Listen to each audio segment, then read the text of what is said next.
Hope Raceway is a fictional race circuit based in Kazakhstan which hosts round 3 of the Drift Masters Virtual Championship. This is quite possibly the bumpiest drift layout I've ever drifted, which adds a different dynamic into this already fast and tricky layout. With a short straight leading up to turn 1, drivers are expected to power through clip 1 and transition mid-track into the late position to clip 2. Power up the slight incline to clip 3 and run the wall at the fastest part of this layout. Aggressively transition into inner clip 4 and carry the momentum into clip 5. It's important to not drop off the asphalt onto the curbing, as it will hinder the momentum required to transition into the final clip 6. This wall is not perfectly smooth, which led the judges to preferring a momentum based line over wall proximity. This allowed drivers to confidently power across the finish line with your fingers crossed for that 100-point score. So that finger crossing as you power over the finish line didn't really go to plan for us.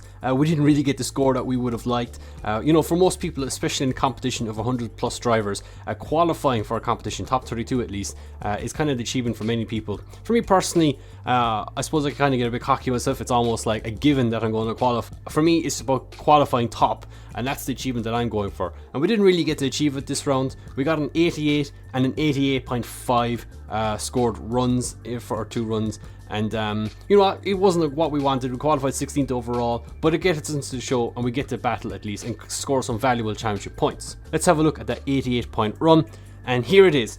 As we flick into corner number 1, and yeah, we go a little bit tad wide. We have a bit of a hesitation on the angle, but ultimately it looks to be kind of okay as we go through clip 2. Pretty sweet on the inner clip there. Power through clip 3, decent angle on the wall. Transition into 4, looking pretty solid there. And probably a little bit too much left foot braking here, and a bit of a wobble you can see as we enter there, not really that confident looking. Big angle on the transition, really nice on the wall here with a little wall tap as well, which you can't really see, so I don't think that the judges really docked us much for that. Let's swap on to run number 2, this time an 88.5. And this one I think would have scored a bit higher if we didn't run as wide on turn 1. So yeah, we didn't really improve much there. A little bit less angle on the inner clip there, but a bit more angle on the third clip. As we transition into clip 4, a little bit more angle I suppose in general. And again, same amount of left foot brake, a little bit more confident, inspiring it looked like there. As we transition into the final outer zone, and pretty much the final zone was pretty much identical as the first one. And those 2 runs, yep, getting us 16th overall. Not much to say. Yeah, I think other than that, we move on into our battles. So for our top 32 battle, we go up against Stephen Jarbo, who qualified 17th. Now, generally, when you qualify mid-pack, 16th, 17th, that battle, in technically speaking, should be extremely difficult because, you know, you're scoring, where you score is similar to that of someone else. Therefore, it should be a very, very tough battle. And Stephen is a great competitor. He's very, very fast. The FD-RX7 is a quick chassis.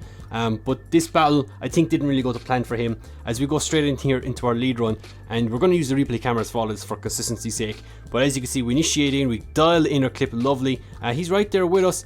And from this point on, we just say goodbye to Stephen. He doesn't really catch up that much at all. He maintains that 2 to 3 car length proximity gap all the way to the finish, and he doesn't really try to catch up. As we go through clip 5 here and we go towards the outside, he kind of catches up. He gives a bit of a stab, and then he does another little stab here midway to late of the corner, and not really much to say there. Not a really great chase run, should I say, from Stephen. Fairly consistent, but not enough. As we initiate in now chasing Stephen, he kind of I felt like he kind of forced me on the inside there, Swambo, but looking back, I don't really think that was the case. So, you know, from there, he does a better first corner of the chase run. We do a better, I suppose, attempt for the final run. Look at the chase run we're doing right now. Stephen's doing a great job in lead position. I feel like our leads are pretty even, but when you look at the chase, we're really taking a lot more risk. We're really pushing it to the door, and we're really maximizing his lead line that he's giving us. And I feel like when you look at the lead to lead chase, the lead runs are quite similar.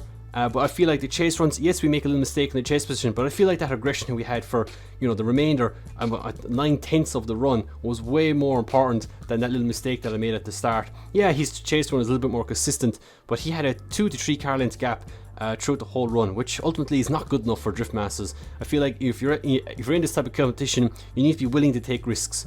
And I think that worked for us in LA Canyons. We took quite a few risks. We had some really gnarly transitions, and we managed to get through battles. Even though we weren't the most consistent of proximity, we got through those battles. We're carrying a lot of aggression through transitions, and I think it's very, very impressive when someone does a very, very aggressive transitions and they just snap out of nowhere straight onto someone's door. I like that type of driving.